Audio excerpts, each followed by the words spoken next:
Board पे देखो, board पे हेलो, बात नहीं करो।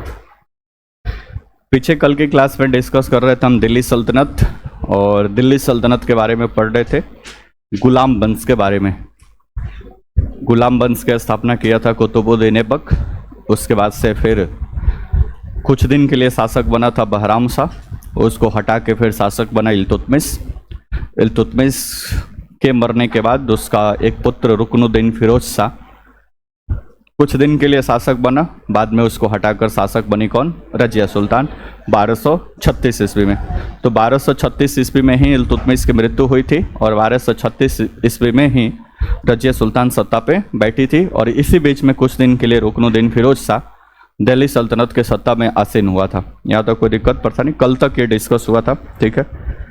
जो लोग नहीं आए थे, इसका वीडियो बना है, मे बी आज वो अपलोड होगा, ठीक है, तो उसको देख लीजिएगा, कोई दिक्कत नहीं। नेक्स्ट आगे, तो कल के क्लास में हम पढ़े थे कि इल्तुतमिश के टोटल 4 पुत्र थे, जिसमें से एक का तो मृत्यु हो गया था। दूसरा रुकनुद्दीन फिरोज शाह जो शासक बना था, बाद में उसको सत्ता से हटा दिया गया था। अब रजिया सुल्तान का एक और भाई था जिसका नाम था बहराम शाह। एक ये सत्ता के मतलब रजिया सुल्तान सत्ता पे बैठने के बाद उसको सत्ता से हटाने के लिए 3-4 जो प्रबल दावेदार उस समय थे, उसके समय में, रजिया सुल्तान के समय में, उसके बारे में बात कर रहे थे। एक तो सबसे पहले इसका भाई था जिसका नाम था बहराम शाह। ये रजिया सुल्तान को सत्ता से हटाने के ये भी चाहता था, क्योंकि नहीं चाहता था कि मतलब ये रजिया सुल्तान शासक बने। बहराम शाह के कंधे पर हाथ था चालीसा का, यानी 40 जो तुर्क सरदार हुआ करते थे, इस चालीसा का भरपूर सपोर्ट प्राप्त था किसको? बहराम शाह को। कोई दिक्कत परेशानी? रजिया सुल्तान, इसमें कोई संदेह नहीं था कि उस मतलब एक योग्य प्रशासिका के तौर पे वो काम कर रही थी। एक उस समय के इतिहासकार हुआ है मिनाजू सिराज, उसने बोला कि रजिया सुल्तान के अंतर्गत वो सारी खूबी है जो एक शासक के अंतर्गत होना चाहिए, एक सुल्तान के अंतर्गत होना चाहिए, मतलब उसके अंदर होना चाहिए। इसलिए उसने रजिया बेगम की उपाधि न देकर रजिया सुल्तान के नाम से फेमस हुई।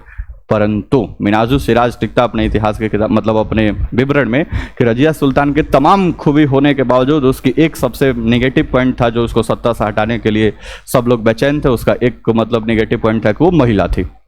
और ये 40 तुर्क सरदार बहराम शाह, ये कोई भी नहीं चाहता था कि एक महिला हमारे ऊपर पूरी तरह से आकर इस तरह से सभा में बैठे। और उस समय जो पर्दा प्रथा या बुर्का व्यवस्था चल रहा था, उससे हटकर सामान्य वेशभूषा में टोपी लगाकर घोड़े से चढ़कर दरबार में आए और दरबार में बैठे और हम लोगों पे राज करे, ऐसा किसी को ये बात हजम नहीं हो रहा था। तो सत्ता से उसको हटाने के लिए जब पूरी तरह से कंस्पिरेसी रची जा रही थी, तमाम तरीके से वहाँ पे गोलमेल किया जा रहा था, उसमें से सबसे एक खास गोलमेल करने वाला व्यक्ति था जिसका नाम था बहराम शाह। और बहराम शाह के सर पे हाथ था किसका? चालीसा का। चालीसा का गठन किसने किया था? इल्तुतमिश ने किया था कुछ दिन पहले।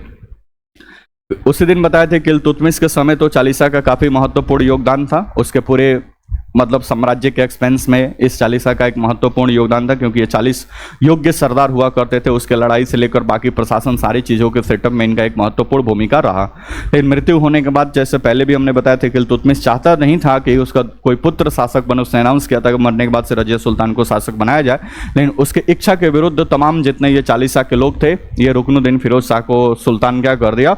घोषित कर दिया। परंतु दिल्ली की जनता का सपोर्ट था किसके पास? रजिया सुल्तान के पास। इसलिए रजिया सुल्तान दिल्ली के सिंहासन पर बैठने में सफल रही। सिंहासन पर तो बैठ गई, लेकिन चालीसा और इस सब का तिगड़मबाजी दूसरे साइड से चालू रहा। तो एक सबसे महत्वपूर्ण पार्टनर मतलब खिलाड़ी था जो इस पूरे कॉन्फ्रेंसी का एक मेन पार्टनर माना जाता है, जिसका नाम था बहराम शाह, जो जिसको चालीसा का पूरा सपोर्ट प्राप्त था। यहाँ तक कोई दिक्कत? नेक्स्ट, इसमें एक व्यक्ति था जिसका नाम था एतगिन। एतगिन जो इक्तेदार जिसको बनाया गया, इक्तेदार था ये कहाँ का? बदायूं का। बदायूं नाम से है। इसके पहले इल्तुतमिश उधर का इक्तेदार हुआ करता था, तो ये इक्तेदार था कहाँ का? बदायूं का। इक्तेदार था बदायूं, उत्तर प्रदेश जो है ये बदायूं का। कोई दिक्कत परेशानी? इक्तेदार क्या होता है? भूमि का एक टुकड़ा इसको दिया गया था, टैक्स वगैरह का कलेक्शन करता था, अपनी सारी व्यवस्थाएं वहां से हैंडल करता था। एक व्यक्ति और था जिसका नाम था अल्तुनिया। अल्तुनिया जो इक्तेदार हुआ करता था भटिंडा, पंजाब में एक जगह है, उसी भटिंडा का ये इक्तेदार हुआ करता था। कोई दिक्कत परेशानी? कुछ इतिहासकार मानते हैं कि इसका रिलेशन पहले रजिया सुल्तान से ठीक ठाक था और उसका अफेयर्स भी थोड़ा बहुत था किसके साथ? रजिया सुल्तान के साथ, ऐसा कुछ इतिहासकार मानते हैं। लेकिन रजिया सुल्तान ने इसको भटिंडा का इक्तेदार नियुक्त किया था। बठिंडा एक काफ़ी डेवलप क्षेत्र हुआ करता था पंजाब के आसपास, वहाँ का इक्तेदार इसको नियुक्त किया गया था। इन सब कथा कहानी में एक व्यक्ति का और एंट्री मारता है जिसका नाम है याकूत खां। एक पहले सामान्य रसोइया हुआ करता था जिसका नाम था याकूत खां। अब ये एक सामान्य रसोइया मतलब घर का काम वगैरह करता था इल्तुतमिश के समय से ही, लेकिन इल्तुतमिश की मृत्यु के बाद धीरे धीरे इसका पावर मतलब ये अपने आप को पावर बढ़ाने लगा। याकूत खां धीरे धीरे रजिया सुल्तान का करीबी होता गया और लगभग उनके हर एक मतलब साथ उनके रहने लगा। ठीक है, साथ ही साथ इसे अमीर ए आखूर का एक पद होता था, पीछे चर्चा हुआ था अमीर ए आखूट।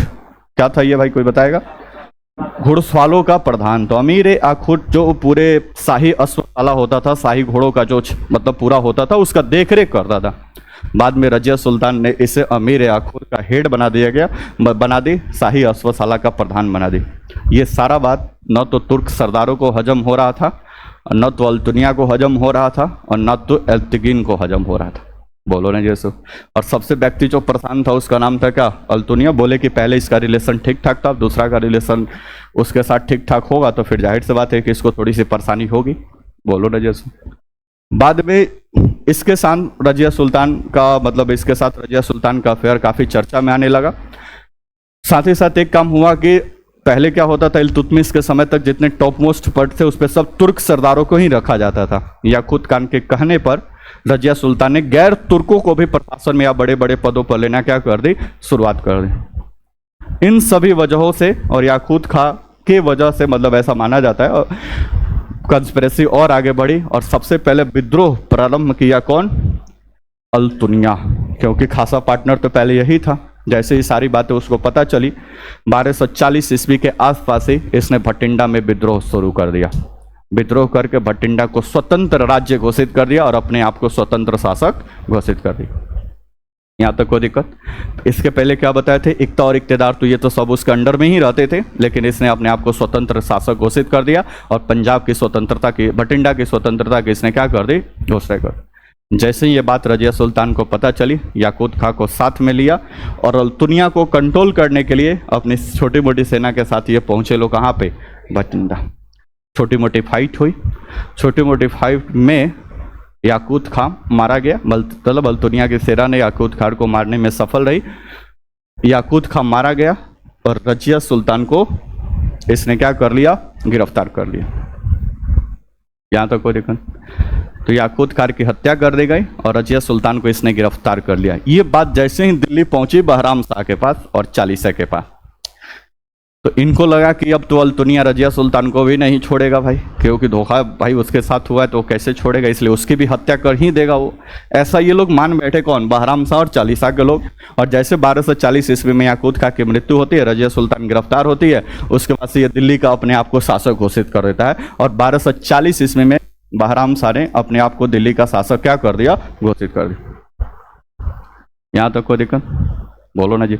अब ये खबर जैसे ही रजिया सुल्तान और ये अल्तुनिया के पास पहुंचता है, अब ये लोग के फिर अगला प्रक्रिया बढ़ता है। अल्तुनिया गिरफ्तार तो करता है रजिया सुल्तान को, 2 शर्त रखता है छोड़ देने के लिए।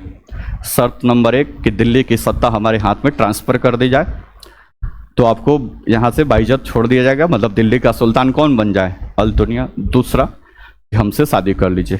तो दूसरा ऑफर दिया कि शादी कर लीजिए, तो घुमा फिरा के बात वही था कि शादी हो जाता तो सुल्तान वही बनता, और गद्दी मिल जाता तो बात वही होता।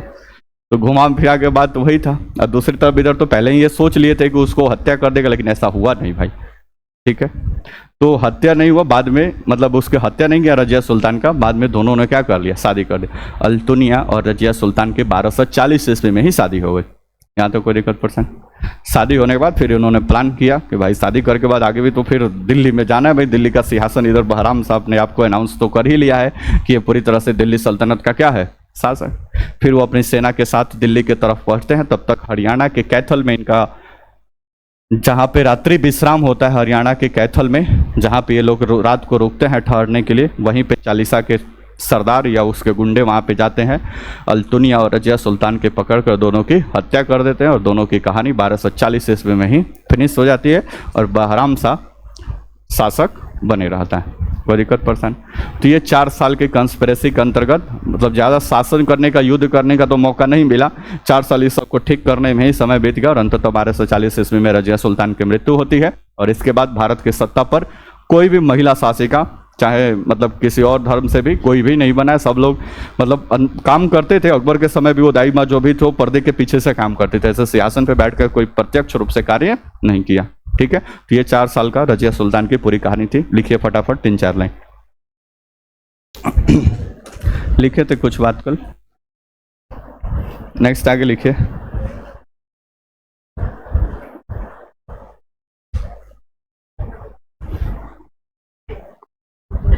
इस समय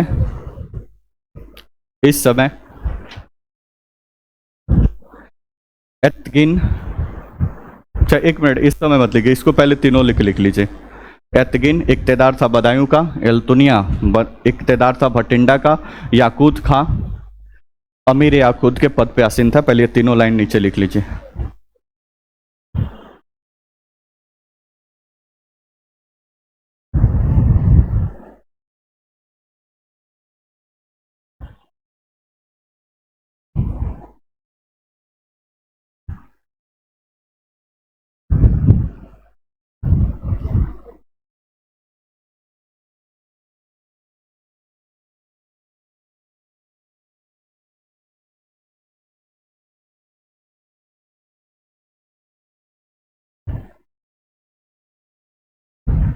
हो गया, नेक्स्ट लिखिए।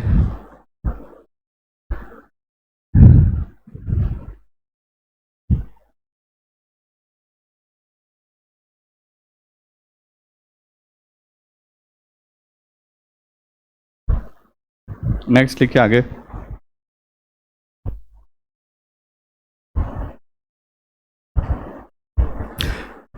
सर्वप्रथम बटिंडा के इक्तेदार अल्तुनिया ने सर्वप्रथम बटिंडा के इक्तेदार अल्तुनिया ने बटिंडा के इक्तेदार अल्तुनिया ने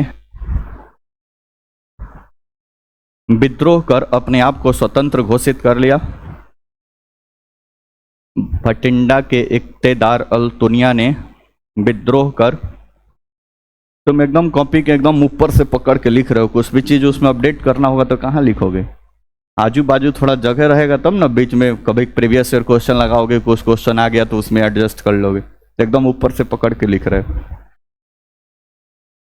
सब वैसे ही लिख रहा है सब। इतना कॉपी बचा के क्या करोगे सब? दोनों साइड में कुछ जगह रहेगा तो कॉपी फ्यूचर मान लो आप PYQ लगा रहे हो या फिर घटना चक्र से क्वेश्चन लगा रहे हो, कोई क्वेश्चन नोट्स में नहीं है तो वहीं पे ना लिखोगे, और सब पहले ही लिख दोगे तो क्या अलग से कॉपी एक घटना चक्र का बनाओगे? लिखो, क्या लिखे? सर्वप्रथम बटिंडा के गवर्नर अल्तुनिया ने विद्रोह कर अपने आप को स्वतंत्र घोषित कर लिया। पूर्ण विराम। विद्रोह कर अपने आप को स्वतंत्र घोषित कर लिया, स्वतंत्र घोषित कर लिया, पूर्ण विराम। उसी में लिखे, इस विद्रोह को दबाने के लिए, इस विद्रोह को दबाने के लिए, इस विद्रोह को दबाने के लिए याकूत खां और रजिया सुल्तान, इस विद्रोह को दबाने के लिए याकूत खां और रजिया सुल्तान पंजाब पहुंचे। याकूत खां और रजिया सुल्तान पंजाब पहुंचे, परंतु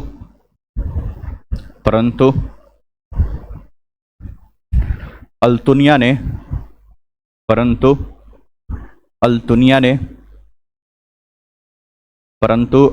ने याकूत खां की हत्या कर दी, याकूत खां की हत्या कर दी और रजिया सुल्तान को गिरफ्तार कर लिया। याकूत खां की हत्या कर दी और रजिया सुल्तान को गिरफ्तार कर लिया।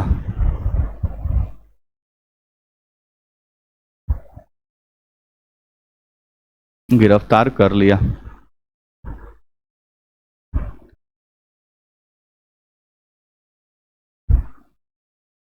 तथा बाद में शादी कर ली, शादी विवाह भी करा दीजिए, तथा बाद में शादी कर ली।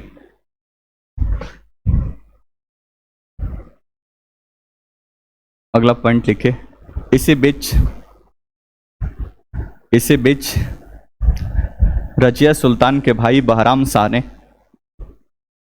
इसी बीच रजिया सुल्तान के भाई बहराम शाह ने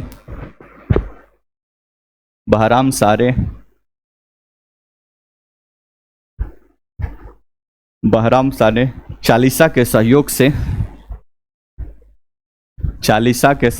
चालीसा भूल गए क्या है, 40 लोगों का गुट, बलवन खत्म करेगा इसको। चालीसा के सहयोग से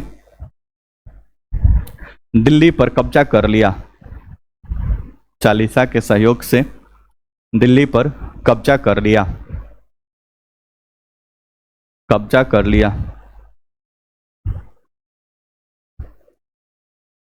पूर्ण विराम। परिणाम स्वरूप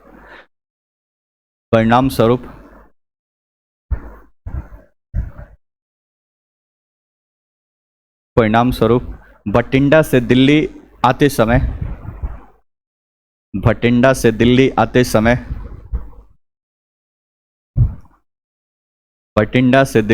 समय रजिया सुल्तान एवं अल्तुनिया को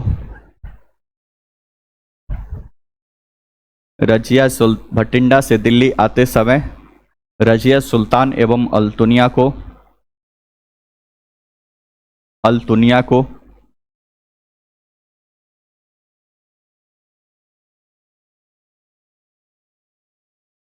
कैथल ब्रैकेट में हरियाणा में, कैथल ब्रैकेट में हरियाणा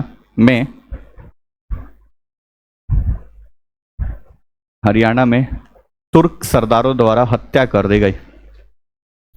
कैथल ब्रैकेट में हरियाणा में तुर्क सरदारों द्वारा हत्या कर दी गई।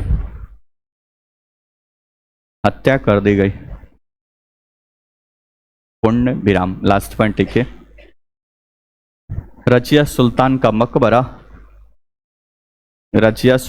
मकबरा कैथल या हरियाणा में ही स्थित है, कैथल या हरियाणा में है, कैथल या हरियाणा में है।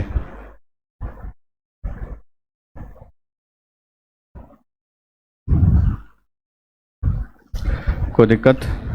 नेक्स्ट हेडिंग डालिए, बहराम शाह।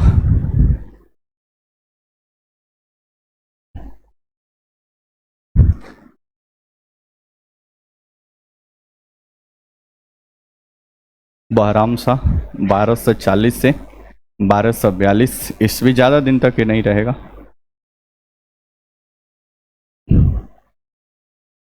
बारह सौ 40 से 1242।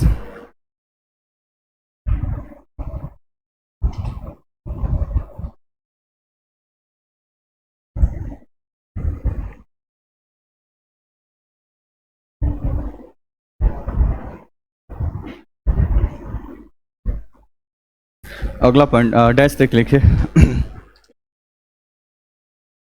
रजिया सुल्तान के पश्चात 1240 ईस्वी में, रजिया सुल्तान के पश्चात 1240 ईस्वी में 1240 ईस्वी में बहराम शाह अगला सुल्तान बना, जो कुछ ही वर्षों तक, अगला सुल्तान बना जो कुछ ही वर्षों तक शासक रहा या सुल्तान रहा।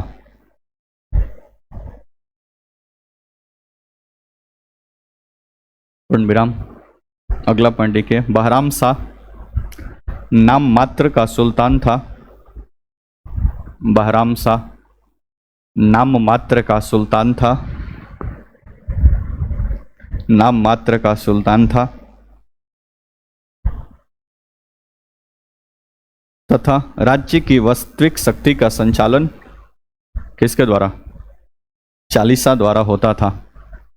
राज्य के वास्तविक शक्ति का संचालन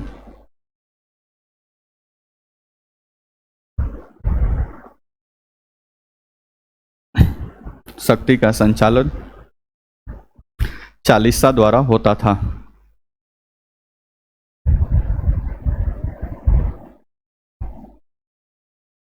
अगला पॉइंट लिखे, इसने एक नया पद नायब ए मुमलकात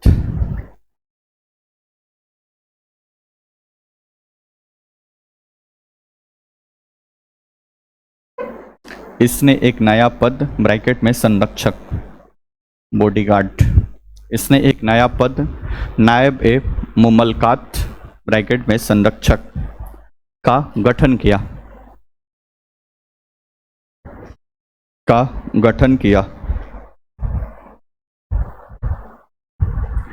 एक पॉइंट और लिखे इसके बारे में।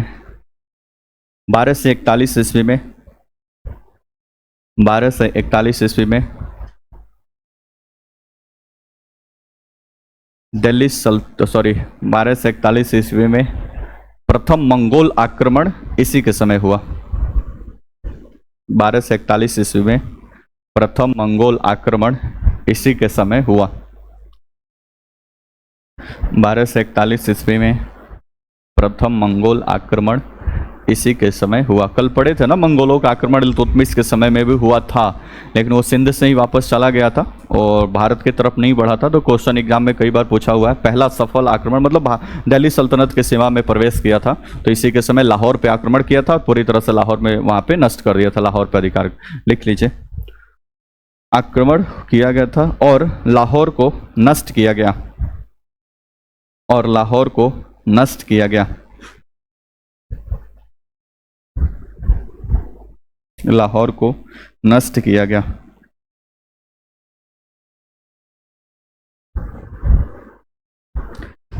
पूर्ण विराम। लास्ट एक पॉइंट लिख लीजिए, 1242 ईस्वी में बहराम शाह की हत्या कर दी गई।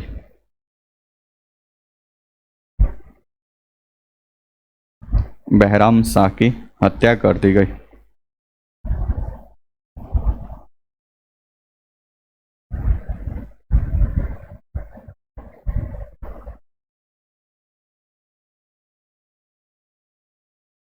ठीक है, तो ज़्यादा इससे अब एक दो पॉइंट इसमें दिमाग में रखना है कि एक तो ये रजिया सुल्तान के बाद शासक बना था, दूसरा एक नया पद बनाया था ये संरक्षक का, और इसके समय प्रथम बार मंगोलों का आक्रमण हुआ था। ठीक है, मंगोल का आक्रमण इल्तुतमिश के समय हुआ था, लेकिन वो दिल्ली सल्तनत पे नहीं था, सिंध से ही वापस चला गया था। लाहौर जो इसके राज्य का पार्ट हुआ करता था, वहाँ पे पहली दफा मंगोलों का आक्रमण हुआ। घटना चक्र से आप क्वेश्चन लगाएंगे तो फिर ये जितना बात आपको सब ये क्वेश्चन के फॉर्म पे मिलेगा। ठीक है, तो कभी फुर्सत मिलेगा तब आप लगाएंगे। ठीक है, ऐसा उम्मीद करते हैं। ठीक है, बोलो ना जी। लिखिए अगला, अलाउद्दीन मसूद शाह अगला जो शासक बनेगा।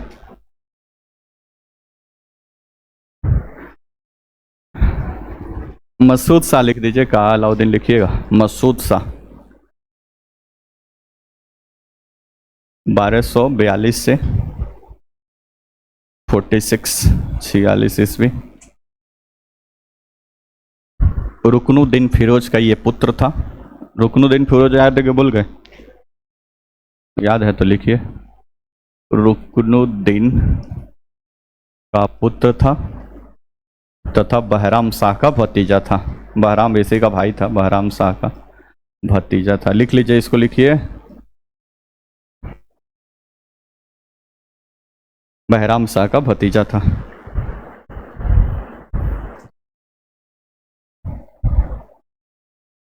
इल्तुतमिश का पौत्र था, नाती।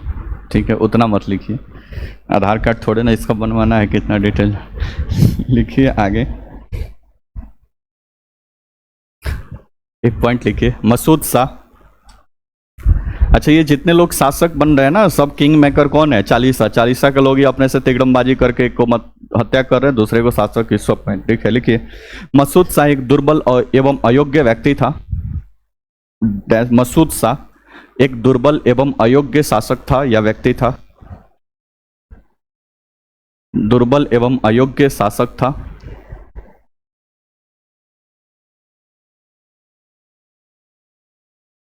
अयोग्य शासक था। अतः अतः इसके शासन काल में भी चालीसा का वर्चस्व बना रहा। अतः इसके शासन काल में ही चालीसा का वर्चस्व बना रहा।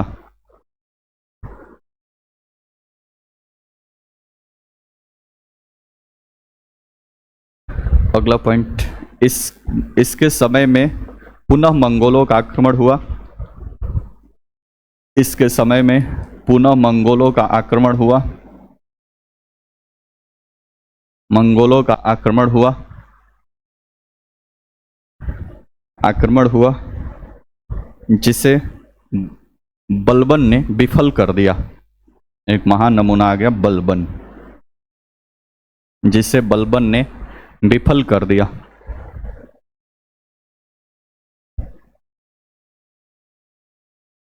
विफल कर दिया।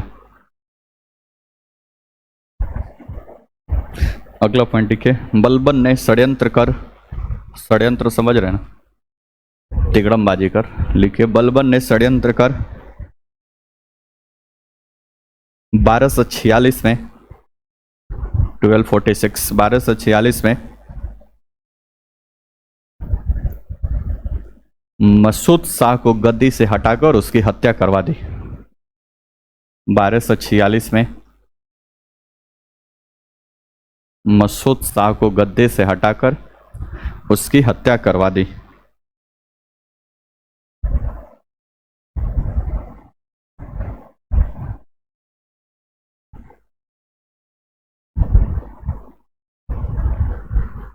ठीक है, हत्या करवा दिया, लेकिन अभी शासक नहीं बनेगा। अगला जो शासक बनेगा अभी बनेगा कौन? नसीरुद्दीन महमूद। हालांकि बनवाया था शासक कौन? बलबन नहीं, ठीक है, क्योंकि इसके धीरे धीरे चालीसा का ही ये मतलब एक व्यक्ति हुआ करता था, चालीसा का कमांड धीरे धीरे शासक के ऊपर बढ़ते ही जा रहा था। ठीक है, तो पहले तो इसकी हत्या में भी इसका योगदान था, फिर उसके बाद से इसको हत्या करवा के सत्ता से हटाया, हटाने के बाद से खुद शासक नहीं बना, नसीरुद्दीन महमूद को अगला शासक बनवाया, और फिर नसीरुद्दीन महमूद की लड़की से बलबन ने क्या किया? शादी किया। शादी करने के बाद जितना उसका साम्राज्य का पूरा काम था ये सब का सब बलबन को दे दिया गया। कहने का मतलब ये, कहने इसके नसीरुद्दीन महमूद इसके बाद कहने के लिए शासक रहा, पूरा प्रशासन से लेकर सारी चीजें कौन देखता था? बलबन देखता था। आगे जब ये मरेगा उसके बाद से खुद शासक बन जाएगा कौन? बलबन। और जैसे ही शासक बनेगा फिर चालीसा तो उसको याद है, फिर चालीसा को पूरी तरह से क्या कर देगा? खत्म कर देगा। लिखिए अगला पॉइंट, हेडिंग डालिए नासिरुद्दीन महमूद 1246 से 66। अगला जो शासक है नासिरुद्दीन महमूद,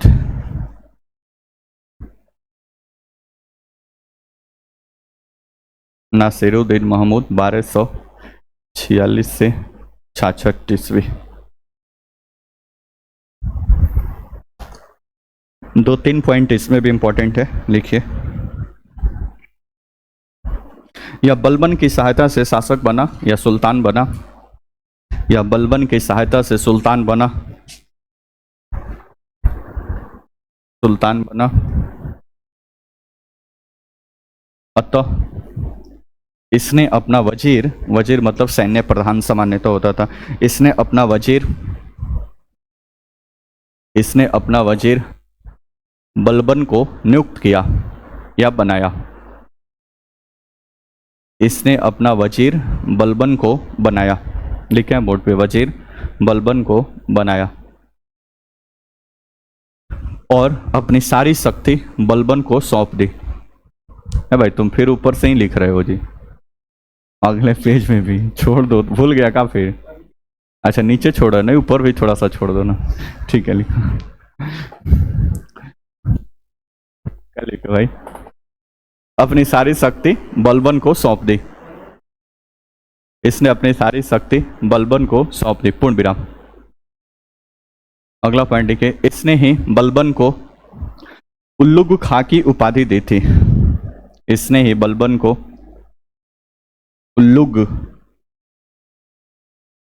उल्लुग खां की उपाधि दी थी। इसने ही बलबन को उलुग खां की उपाधि दी थी। अगला पॉइंट लिखिए, यह ऐसा प्रथम सुल्तान था,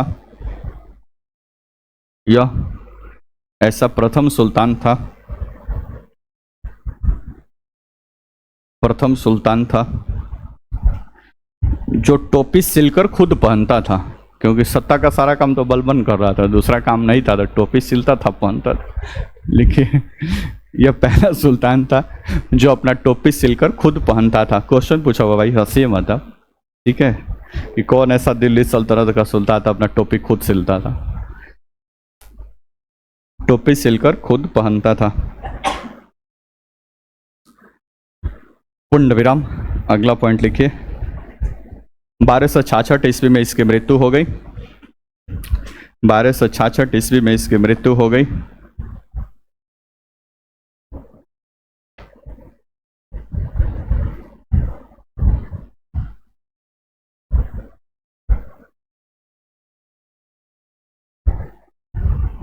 मृत्यु हो गई और गियासुद्दीन बलबन और गियासुद्दीन बलबन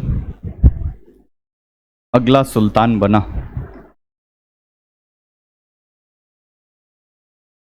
गियासुद्दीन बलबन अगला सुल्तान बना और हेडिंग डाल दीजिए गियासुद्दीन बलबन 1266 ईस्वी से 1287 मरने से पहले तक।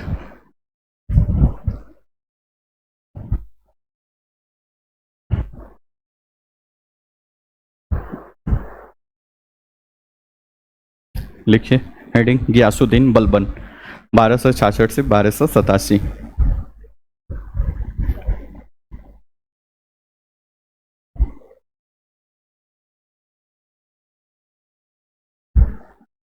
अच्छा, उल्टा बोल दिए थे भाई, इसके पुत्री का विवाह नासिरुद्दीन महमूद से हुआ था, ठीक है, मतलब इसके पहले नासिरुद्दीन का पुत्री से इसका विवाह नहीं थी, मतलब बलबन की पुत्री का विवाह हुआ था नासिरुद्दीन महमूद से, ठीक है।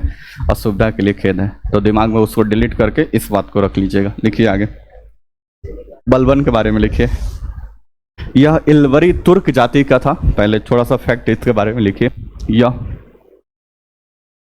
इलवरी तुर्क जाति का था,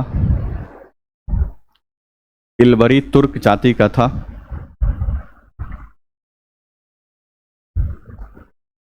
अगला पॉइंट, 1233 में 33 1233 में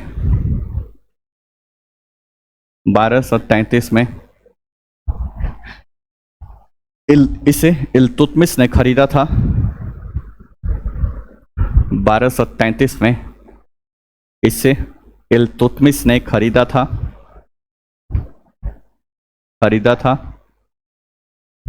अतः यह इल्तुतमिश का दास या गुलाम था, अतः यह इल्तुतमिश का दास या गुलाम था, इल्तुतमिश का दास या गुलाम था। पूर्ण विराम। इसलिए इसका नाम ही है गुलाम वंश। मोहम्मद गोरी का गुलाम था कुतुबुद्दीन ऐबक, कुतुबुद्दीन ऐबक का गुलाम था कौन? इल्तुतमिश, इल्तुतमिश का गुलाम था कौन? बलबन। तो जितने महत्वपूर्ण शासक बने वो कभी ना कभी बड़े शासकों का दास या गुलाम रहे हैं, इसलिए सामान्यतः इसका नाम ही था। अच्छा, कुतुबुद्दीन ऐबक भी इलवरी वंश का था, इसलिए इसको इलवरी डायनेस्टी भी कहा जाता है। तो दिल्ली सल्तनत के अंतर्गत ये पार्ट है। नेक्स्ट आगे लिखिए। ठीक है, एक मिनट सुनो।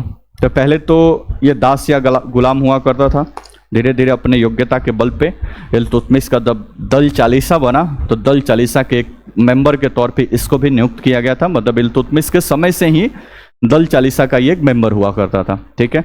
उसके बाद से रजिया सुल्तान के मृत्यु के बाद जितने सारे कॉन्स्पिरेसी के साथ अलग अलग शासकों को हटाया गया, बहराम शाह, मसूद शाह या नासिरुद्दीन महमूद, सब में इसका एक महत्वपूर्ण योगदान था। अब चूंकि इसने अपनी एक लड़की का शादी नासिरुद्दीन महमूद से ही कर दिया था, तो अपने घर परिवार का भी समझता था, इसलिए नासिरुद्दीन महमूद ने अपनी सारी शक्ति को हैंड ओवर कर दिया था किसके हाथ में? बलबन के हाथ में, ठीक है। बाद में जब उसकी मृत्यु हुई तो खुद ये सत्ता पे आ गया था। तो ध्यान में रखना, ये दास या गुलाम हुआ करता था, बाद में ही अपने योग्यता के बल पे ये दिल्ली के सुल्तान की गद्दी तक क्या हुआ है, पहुंचा हुआ है। ठीक है, आगे जब ये सत्ता में आएगा तो जाहिर सी बात है इसको तो पता है कि भाई कि तुर्की चहलगानी कितना तेड़मबाजी करती है शासक को हटाने के लिए, बोलो ना जी इसमें। तो जिस गुटबाजी का ये खुद मेंबर रहा था, क्यों चाहेगा कि अपने साम्राज्य में वैसे गुट को रखना जो इसको सत्ता से हटाने के लिए गुटबाजी करे। इसलिए शासक बनते हैं सबसे बाकी काम तो पहले बाद में करेगा, पहले दर चालीसा को ही पूरी तरह से क्या कर देगा, खत्म। जो 40 सरदारों के या चालीसा है उसको पूरी तरह से ये खत्म कर देगा। ठीक है, उसके बाद से फिर अपने साम्राज्य को एक्सपेंस करने का प्रयास करेगा, बंगाल और ये तमाम क्षेत्रों में साम्राज्य को अपने बढ़ाएगा। रक्त एवं लौह की नीति इसकी काफी फेमस नीति है। सैन्य अलग से सैन्य विभाग बनाएगा, बहुत सारा काम करेगा। लिखिए 2 4 5 बात। इसका वास्तविक नाम बहाउद्दीन था, बहाउद्दीन। इसका वास्तविक नाम बहाउद्दीन, बहाउद्दीन था।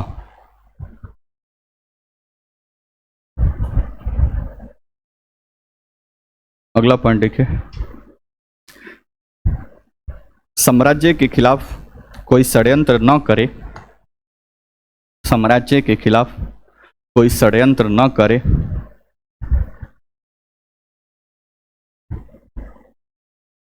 कोई षड्यंत्र न करे,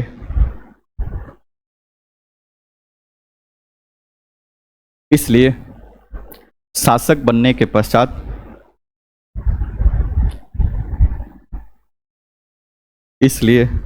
शासक बनने के पश्चात इसने दल चालीसा को खत्म कर दिया।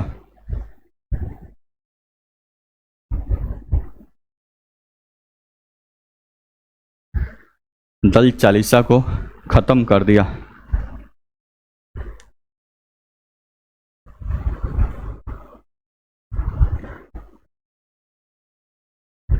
पूर्ण विराम। अगला पॉइंट, इसने विरोधियों के दमन के लिए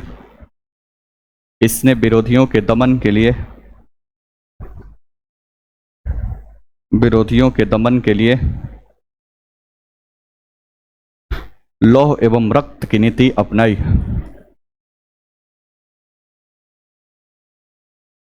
लौह एवं रक्त की नीति अपनाई, आयरन एंड ब्लड बोला जाता है, रक्त की नीति अपनाई, अर्थात खून के बदले खून। लिख लीजिए सिंगल इन्वर्टेड कमा में, अर्थात खून के बदले खून। मतलब जो भी तिगड़मबाजी करेगा थोड़ा सा भी वो बर्दाश्त नहीं होगा और उसको तुरंत तो उसका खून के बदले खून। बोर्ड पे देखिए, रक्त एवं लौह की नीति समझिए पहले क्या होता था।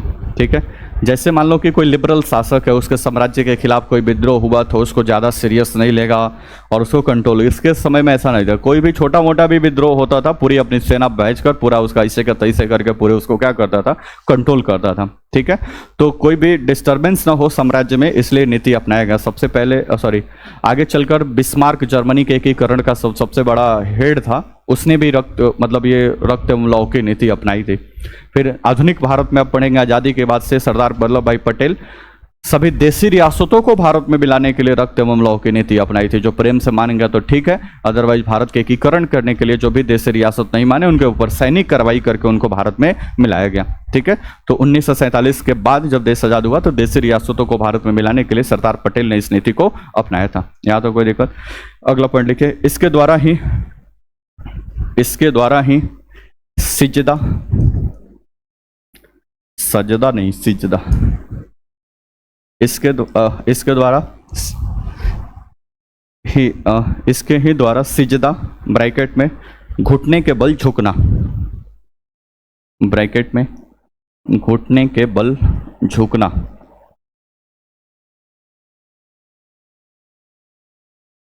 घुटने के बल झुकना तथा पाइबोस या पाबोस भी इसको कहा जाता है, सिजदा तथा पाइबोस ब्रैकेट में सुल्तान के पैरों को चूमना, सुल्तान के पैरों को चूमना,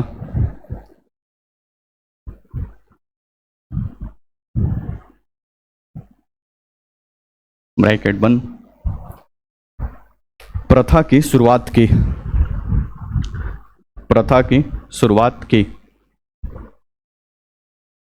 पूर्ण विराम। बोर्ड पर देखिए, तो सुल्तान से भाई जो भी मिलने जाएगा वो सिजदा पाबोस करेगा। पहले घुटने के बल बैठकर सलाम ठोकेगा, उसके बाद से पाबोस मतलब लेट कर उसके पैरों को क्या करेगा, चूमेगा। तो सुल्तान से मिलना अब इतना आसान काम नहीं था, पहले सिजदा पाबोस करिए, उसके बाद से फिर आप आगे बढ़िए, ठीक है। थोड़ा सा इसको बैन किया था शाहजहां ने, आगे जब पढ़ेंगे कंटिन्यू था भी से, जो भी सुल्तान बैठते थे कमोबेश सबके समय ये सिजदा पाबोस चलता था। इसको कंट्रोल मतलब इसको प्रोहिबिटेड करने का, बैन करने का काम किया था शाहजहां ने, और अंतिम रूप से इसको बैन किया था औरंगजेब ने, मतलब कानूनी तौर पे इसको अवैध घोषित कर दिया था। लेकिन ये चल रहा था या शुरुआत किया था कौन, बलबन के द्वारा ही, ठीक है। आगे लिखिए, इसने एक नए त्योहार नौरोज उत्सव की शुरुआत की। इसने एक नए त्योहार नौरोज उत्सव की शुरुआत की। नौरोज उत्सव की शुरुआत की, क्या होता है पता है? फारसी नव वर्ष होता है, जैसे अंग्रेजी नव वर्ष चालू होता है 1 जनवरी को, भारतीय नव वर्ष चालू होता है 1 अप्रैल को, चैत का महीना जब से शुरू होता है, वैसे ही फारसी नव वर्ष मतलब नया साल चालू होता है 21 मार्च को। 21 मार्च को ये नौरोज उत्सव मनाया जाता था, ठीक है। फारसी नव वर्ष ये माना जाता है।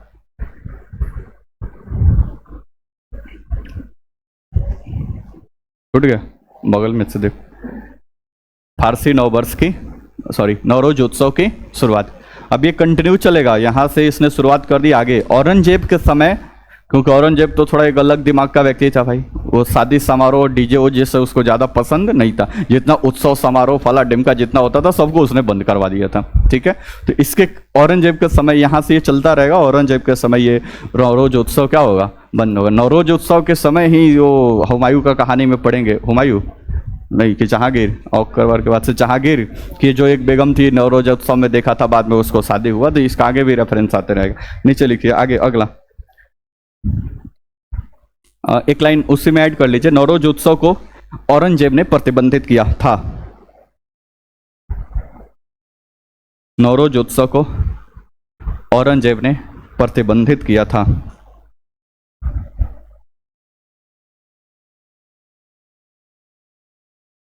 नौरोज उत्सव को औरंगजेब ने प्रतिबंधित किया था। और आज की सभा यहीं पे स्थगित होती है, कुछ बातें इसमें और बची हुई है, ठीक है। बोर्ड पर एक मिनट पहले समझ लीजिए आगे का क्लास का शेड्यूल रूटीन क्या है। इसने खुद को खुदा का प्रतिनिधि, इसने खुद को खुदा का प्रतिनिधि,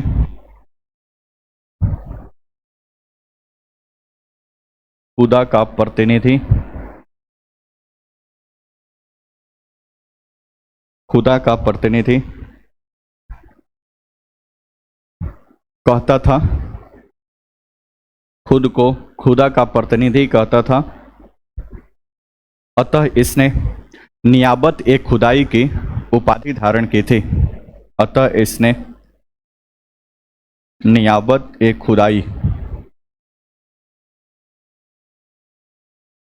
की उपाधि ली थी। लिखें बोर्ड पर, नियाबत ए खुदाई की उपाधि, टाइटल माने उपाधि है ना होता है, उपाधि धारण की थी।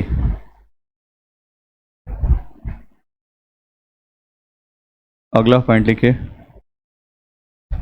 ये खुद को अल्लाह का परछाई कहता था।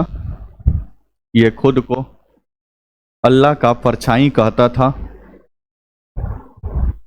ये खुद को अल्लाह का परछाई कहता था और जिल ए इलाही की उपाधि धारण की थी। और अल्लाह की परछाई कहता था और जिल ए इलाही की उपाधि धारण की थी। लिखे हैं बोर्ड पे, बोर्ड पे लिखे हैं, जिल ए इलाही की उपाधि धारण की थी। जिल ए इलाही की उपाधि धारण की थी।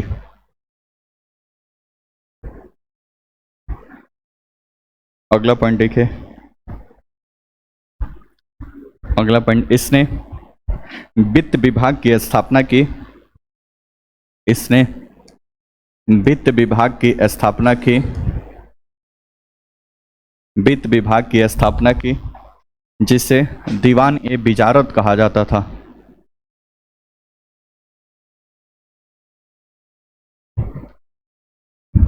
वित्त विभाग की स्थापना की, जिसे दीवान ए विजारत कहा जाता था।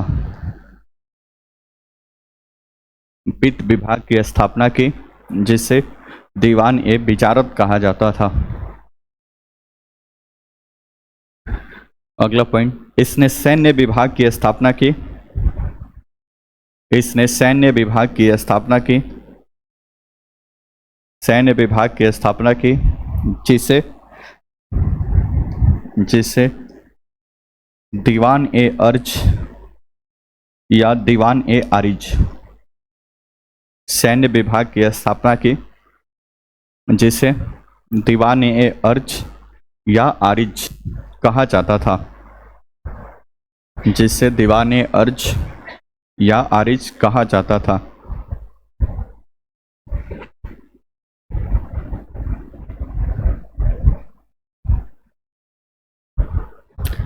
अगला पॉइंट लिखे,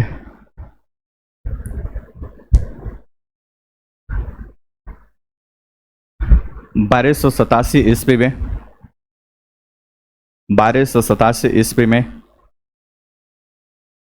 1287 ईस्वी में सिंध पर मंगोलों का आक्रमण हुआ या भारत पर मंगोलों का आक्रमण हुआ। 1287 ईस्वी में सिंध या भारत पर मंगोलों का आक्रमण हुआ, जिसमें सिंध के गवर्नर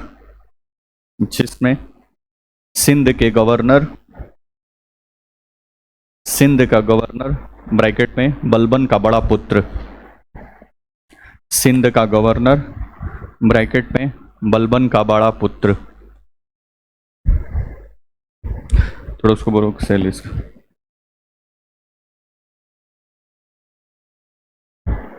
क्या लिखे थे?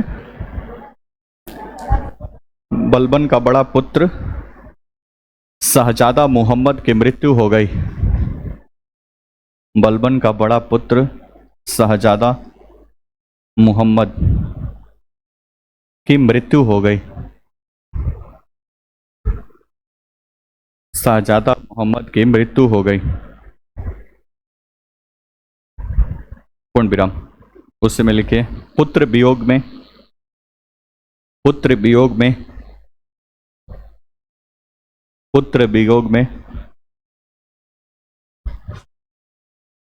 1287 में ही बलबन की मृत्यु हो गई। पुत्र वियोग में 1287 में ही बलबन की मृत्यु हो गई।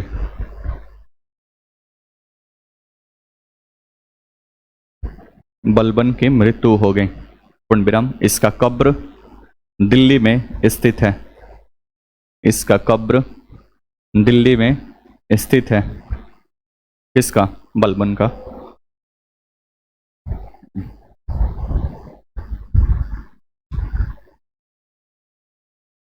अगला हेडिंग डालिए बोर्ड पर, देखो एक मिनट। बलबन के दो पुत्र थे। एक तो ये था शहजादा मोहम्मद, जो मंगोलों के आक्रमण में 1287 में मारा गया।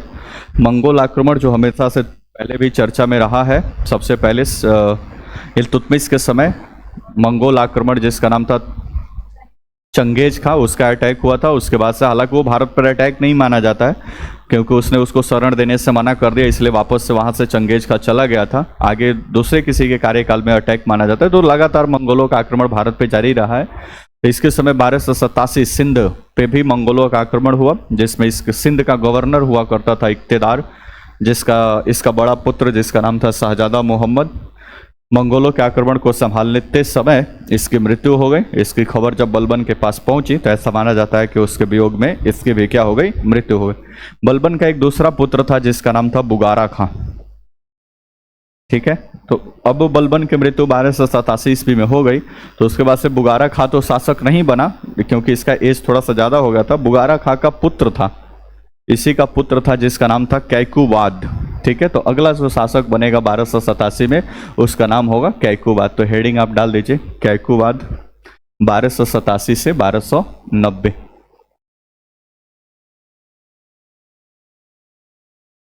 1287 से 1290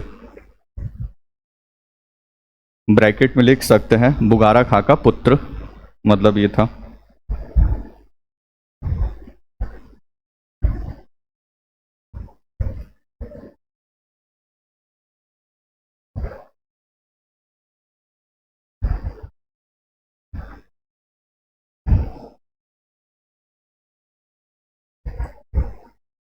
लिखिए डैश देके। सुल्तान के मतलब बलबन के मरते ही, बलबन के मरते ही बलबन के मरते ही बुगारा खां का पुत्र कैकुबाद, बुगारा खां का पुत्र कैकुबाद, बलबन के मरते ही बुगारा खां का पुत्र कैकुबाद अगला सुल्तान बना,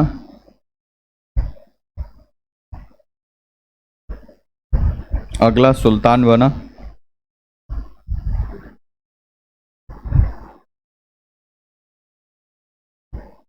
परंतु ज्यादा दिनों तक ये शासन नहीं किया, ज्यादा दिनों तक ये शासन नहीं किया, ज्यादा दिनों तक ये शासन नहीं किया।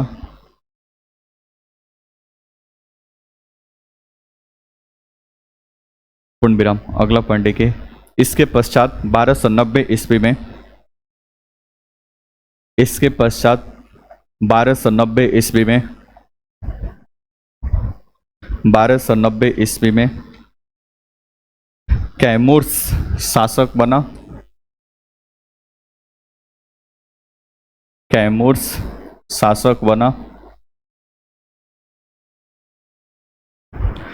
जो जो तुम बताओगे पीछे, हाँ तुम ही सबसे पीछे। अच्छा, कौन से वंश अभी पढ़ रहे हैं हम, और ये बलबन वगैरह किस वंश के शासक हैं? तेज बोलो, नहीं सुनाई दे रहा है, तेज बोलो। बलबन इल्तुतमिश से जो शासक पढ़ रहे हैं ये किस डायनेस्टी के शासक हैं? गुलाम वंश का। कब स्थापित हुआ था?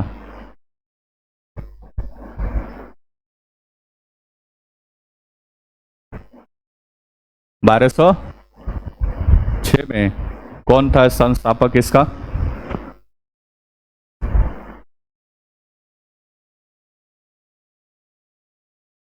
नहीं पता। अच्छा, दिल्ली सल्तनत की स्थापना कब हुई? दिल्ली सल्तनत की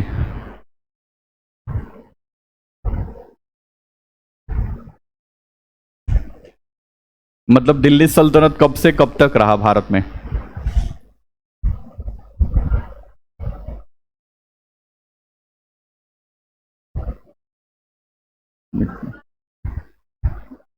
हेलो, काहे बीच में बोल रही है जी?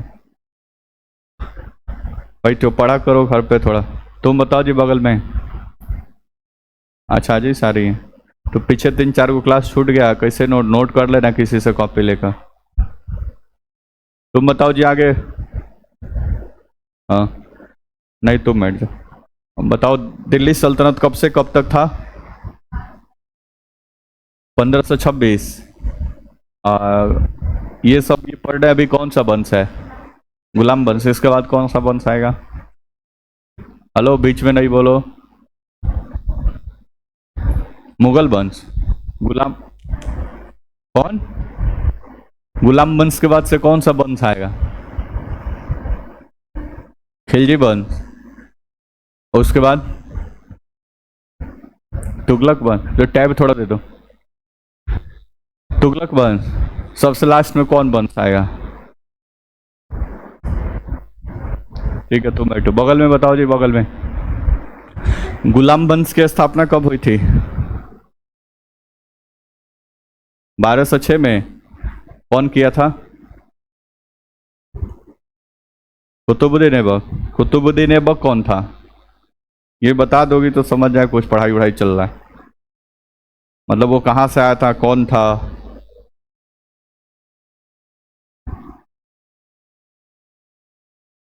कुतुबुद्दीन ऐबक कौन था? कौन था? किसका दास था? मोहम्मद गोरी का। फिर मोहम्मद गोरी कौन था? मोहम्मद गोरी कौन था बताओ?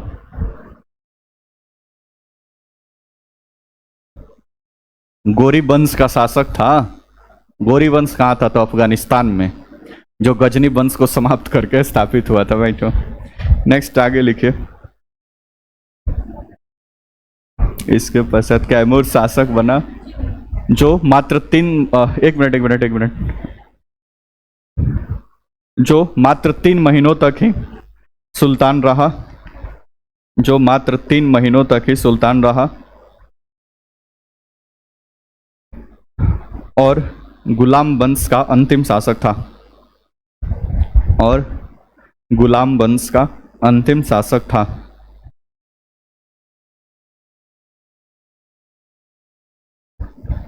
गुलाम वंश का अंतिम शासक था।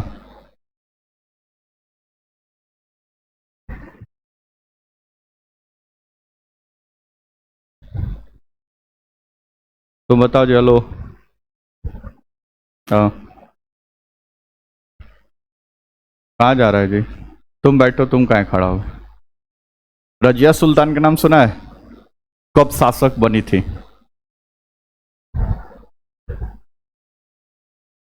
हेलो, बात नहीं कर, कब? तेज बोलो ना भाई।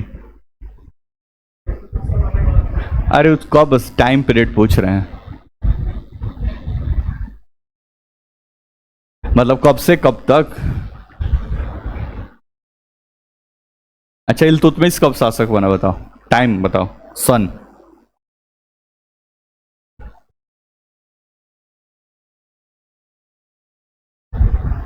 पढ़ता नहीं है घर पे? टाइम नहीं मिलता है? क्या बोल रहे हो?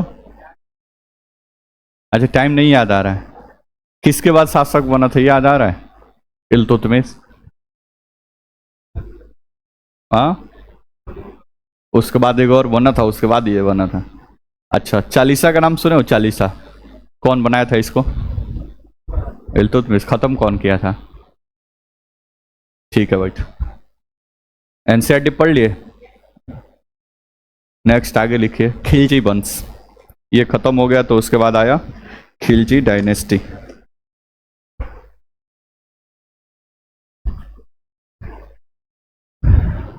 बोर्ड पे देखिए, 1 मिनट पहले ये पढ़ रहे थे हम दिल्ली सल्तनत, और दिल्ली सल्तनत में पहली डायनेस्टी हमने